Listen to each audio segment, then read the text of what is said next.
श्रीगुरुभ्यो नमः। वन्दे वेदान्तदेशिकम्। श्रीवेदान्तदेशिकविरचिते वैराग्यपञ्चकाख्यग्रन्थे द्वितीयश्लोकः। अत्र विशेषतो देशिकवर्याणां वैराग्यभावनायाः पराकाष्ठा अस्माभिरवलोकयितुं शक्यते।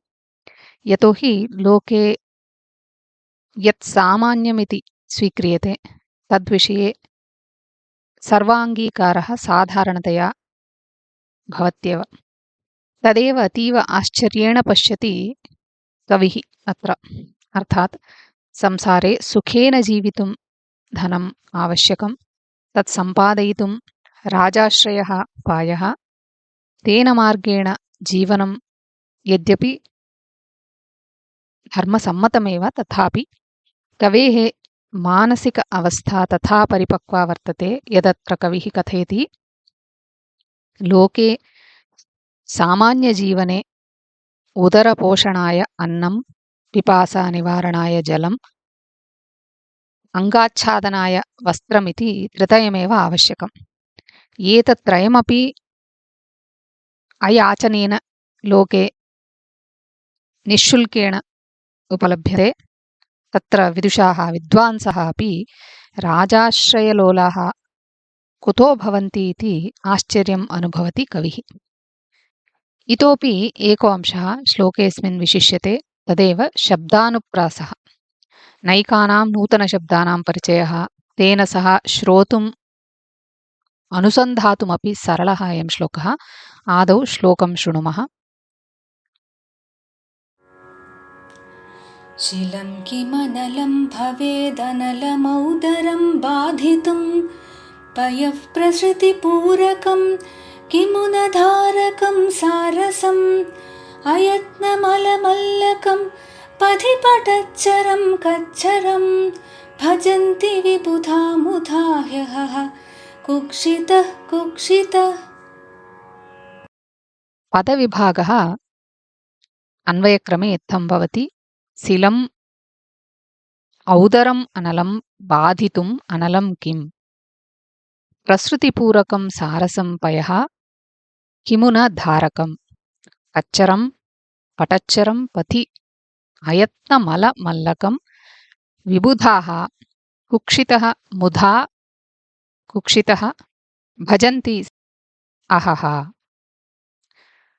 प्रतिपदार्थस्तावत् शिलम् अयाचितम् इत्यर्थः। याचनेन विना ग्रामवीथिषु धान्यानां यातायातसमये तत्र मार्गे विकीर्णाः धान्यविशेषाः इति अत्र अस्य शब्दस्य शिलम् इति शब्दस्य अर्थः।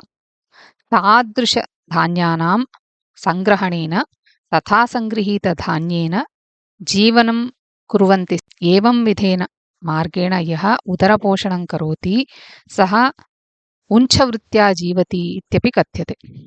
औदरम्, उदरस्य इदम् औदरम् इति अण्प्रत्ययः। अनलम्, अनलशब्देन अत्र अग्निः ग्राह्यः। औदरम् अनलं जठराग्निः इत्यर्थः। तं बाधितुं निवारयितुं किम् अनलं, किं न पर्याप्तम्। अलम् इत्युक्ते पर्याप्तम्, अनलम् इत्युक्ते अपर्याप्तं, किं न पर्याप्तम् इति प्रश्नः अत्र। अनलम् इति पदद्वयस्य एवं द्विधा प्रयोगः। अनलो नाम अग्निः, अनलो नाम न पर्याप्तम्। अत्र शब्दालङ्कारः अवधेयः। प्रसृतिपूरकं, प्रसृतिः नाम पाणिः, पूरकं परिमितं, पाणिपरिमितम् इत्यर्थः। सम्पुटितहस्तपरिमितम् इति भावः। सारसं, सरसः इदं सारसमिति अत्र अण्प्रत्ययः पुनः। सरः, सरस्, तडागः इति जलाशयः।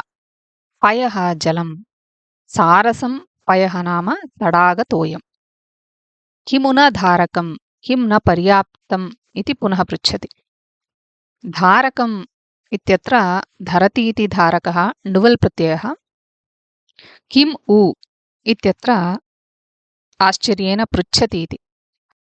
कच्चरं मलदूषितं पटच्चरं जीर्णवस्त्रं पटच्चरं जीर्णवस्त्रं कच्चरं मलदूषितम् इत्यमरः।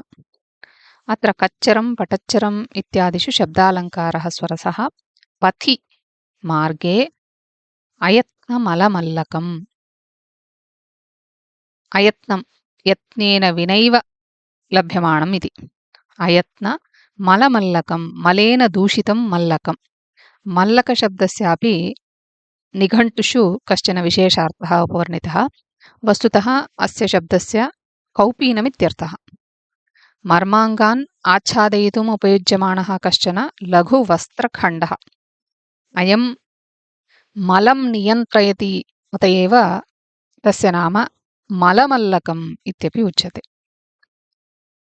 विबुधाः विपश्चितः विद्वांसः ज्ञानधनिनोऽपि कुक्षितः उदरकारणात् कुक्षिशब्दस्य उदरम् इत्यर्थः। तस्य पञ्चम्यां कुक्षितः मुधा मुधा शब्दस्य वृथा कुक्षितः पुनः कुक्षितः इति द्वितीयवारं प्रयुक्तः अयं शब्दः। द्वितीयकुक्षितशब्देन राजानः इत्यर्थः ग्राह्यः।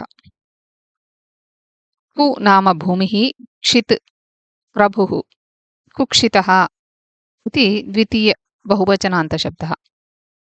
भजन्ति सेवन्ते अहः महदाश्चर्यमिदम् इति। तात्पर्यं तावत् सामान्यस्य मनुष्यस्य जीवनार्थम् अन्नं जलं वस्त्रम् इति वस्तुत्रयमपेक्षते। उञ्छधान्येन उदरपोषणं शक्यते। मुष्टिमितजलं तडागेषु उपलभ्यते। यत्र मलिनेन जीर्णेन वस्त्रेणापि शरीरम् आच्छादयितुं शक्नुमः। एवम् एतत् त्रितयमपि अयाचनेन लभ्यते। तत्र विदुषाः पण्डिताः अपि राजास्थानेषु तं राजानं तोषयितुं किं प्रवर्तन्ते अहः किमाश्चर्यमिदम् इति विस्मयं प्राप्नोति कविः। अनेन अस्य कवेः लौकिकजीवनविषये कियद्वैराग्यं वर्तते, तस्य जीवनविधानं कियत् सरलम् आसीत् इति अस्माभिरवगन्तुं शक्यते। निगमान्तमहादेशिकाय नमः।